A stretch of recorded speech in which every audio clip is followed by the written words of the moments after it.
ودي احمد، في واحد صاحبك قاعد بره اسمه حسين.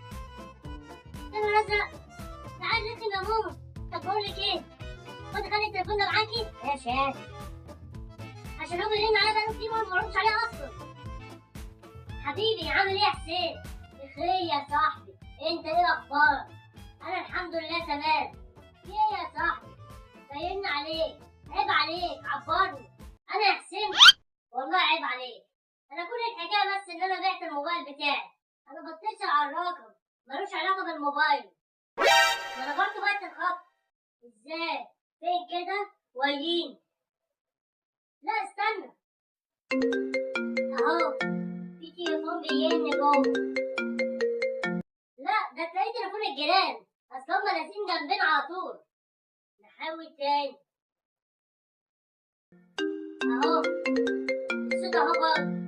لا لا لا لا، انت يا زفت، خد موبايلك اللي انت مخبيه معايا جوه ده دواشن عمال يرن من بدري، جاب لي صداع. واحد صاحبك عمال بيرن اسمه حسين الرخم.